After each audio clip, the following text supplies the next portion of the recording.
Well, folks, you can kiss the MSheU goodbye. A Phase 4 on the floor, a Phase 5 dive, and a sick Phase 6. They are no more. Kevin Feige preparing to say sayonara, apparently, to the failed female superheroes who defined the era. Instead, we're going back to the characters that work, the ones who aren't woke. And that happens to be, no joke, Hailey Atwell.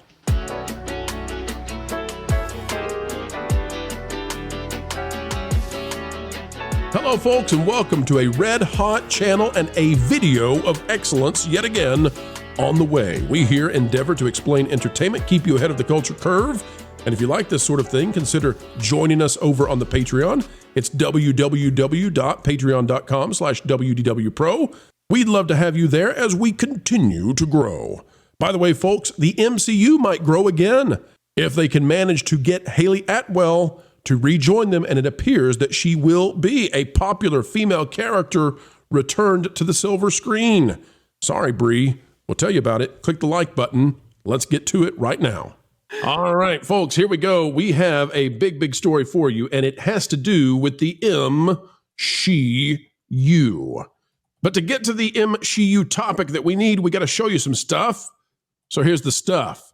Out of Variety, from an article long ago, back in 2020, in early January, before anyone had any inkling, except for a few, that the pandemic was on the way. This is an utterly optimistic article because they had not yet foreseen what was about to happen. So it's one of those rare 2020 articles where they didn't yet know what was happening. And it's all about how great the box office is going. It's a wonderful time of year in January of 2020. And they're looking at the box office data. By the way, inflation also is not rampant, and yet the numbers are looking good, the overall trend going up. And so in 2018, they're looking at almost $12 billion in box office revenue, only for the U.S. and Canada, not worldwide, just North America. Then they're looking at $11.4 billion for 2019, and they're saying we're on the way in 2020 to having one of the biggest years ever. Everybody was so darn happy. Happy. And then what happened? Two things. The pandemic shut down theaters and interrupted the purchasing and movie-going patterns of generations. But then also the wokeification of movies made families say, no joke, I'm not going. I don't care if they go broke. I'm not going to support some of this stuff. Well, guess what? In 2024, according to me on thatparkplace.com, and I like me very much, Disney won the 2024 box office, but lost more than half its audience since 2019. So remember how good those numbers were in 2019? Mm-hmm. Disney now sits on top of a throne that has a kingdom in collapse. It says there is little joy in reporting that a majority of moviegoers aren't going to theaters anymore. After a half-decade of heavily partisan and ideological fare at the box office, Disney is still the winner for movie revenues, but those revenues have decreased dramatically. Worse, because of inflation, the reduction in audience numbers are largely hidden in terms of just how severe this drop-off has become. The year 2024 will undoubtedly be remembered for Disney's resurgence at the box office. After a lackluster 23 filled with underperforming films like Elemental and The Marvels, Disney stormed back to become the only studio to cross the $2 billion mark domestically. Now remember, as we say this, that in 2018 and 2019, the just North American box office total was over $11 billion. Disney is barely scraping by the $2 billion this year, and it's considered a win. It achieved this feat with 3 of the top 5 highest grossing domestic films of the year, Inside Out 2 and Deadpool and Wolverine. Now Moana 2 also. Although I would say that Moana 2 has plateaued in a very striking and unpleasant way for Disney. This level of dominance underscores the continued strength of Disney's brands and its ability to draw audiences to theaters. Yet a broader look at the numbers raises a troubling question. Is Disney's victory truly a win for the industry as a whole? In order to know for sure, we need to compare 2024 with the last pre-pandemic year of the box office, 2019. While Disney's 2024 performance is impressive, it pales in comparison to the industry highs of 2019. That year, global box office receipts hit a record $42.5 billion, driven by international audiences who contributed $31.1 billion, marking the first time the international box office surpassed $30 billion. Disney alone accounted for 5 of the top 10 films globally including Avengers Endgame, which became the highest grossing movie of all time with $2.79 billion worldwide. In contrast, 2024 has seen no such record-breaking totals. The highest grossing film domestically, Inside Out 2, earned $653 million domestic, a far cry from the $858 of Avengers Endgame. Even Disney's broader lineup, while dominant, lacks the same level of global impact as it did 5 years ago. Meanwhile, other studios have struggled to produce hits on par with 2019's blockbusters like Joker or Spider-Man Far From Home. And eventually we get here, folks, where it's looking like we are having a domestic shortfall of about $3 billion 2024 compared to 2019. And yet that is even as ticket prices have risen as much as 40% in just those 5 years, which indicates, by the way, that more than half the audience likely is gone. And that is what brings us to this MSheU update. It is looking now, folks, like Disney's solution to this problem. While they will declare victory that they are the biggest, baddest, and most revenue-driven company on the planet, they know that the box office totals for the planet have shrunk dramatically, and they must fix it, or else their studios and their budgets are out of a line with what they can make. So how are they going to fix it? Well, it's now looking very much like they're going to spend everything they have. They're going to spend and sell the farm in order to get people back to see the Avengers and try to restart the movie blockbuster business.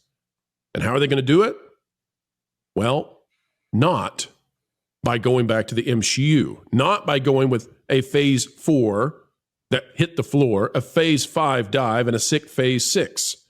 Instead, they're going to RDJ. They're going to Chris Evans. The list continues to grow, but this one perhaps is the most telling. From Justin Kroll out of Deadline, Avengers Doomsday, Hailey Atwell will be reprising Agent Carter role in Marvel Studios' pick.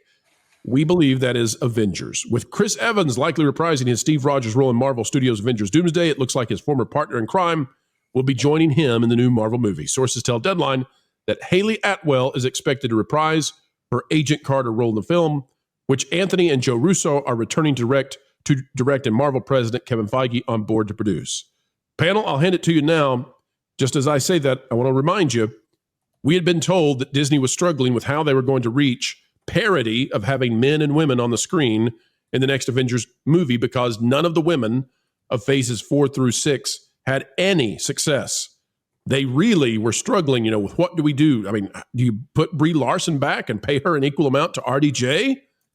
Well, it seems like we have an answer now. We believe that Hailey Atwell will be a significant part of Avengers, and we believe that this is the right way for Disney to succeed, although the budget could be absolutely obscene. Panel, I hand it to whoever would like to take the first shot at this. Your thoughts on Hailey Atwell joining There is one way to do this and have it be absolutely terrible, and I feel like that is the way that they are going to choose to do it, and it's going to have her be Captain Carter. Yeah, I could see that being a problem. Explain to the audience why you think that would be a problem. Because Captain Carter, look, Agent Carter, Peggy Carter is wonderful. She's a great character. She had a really fun series. Captain Carter is insufferable. They have dedicated multiple episodes of What If to Captain Carter. We saw her, we saw her do better than Black Bolt against the Scarlet Witch in Doctor Strange Mom. She's the girl boss to end all girl bosses. And yeah, I don't think it would be a good idea to do Captain Carter again, but I can't see them bringing her back as just Agent Carter. All right, Michelle, as we look at what failed with the MCU, what do you think? There are people who have labeled it the MSheU. I use that terminology sometimes to be able to specify what this has been. What do you think is the correct path going forward to have appropriate and successful female superheroes in these kinds of things, such as what we saw with, for example, people almost universally people loved Gamora, Nebula, Mantis, Wonder Woman, and we can keep going. But some of these other female superheroes really failed.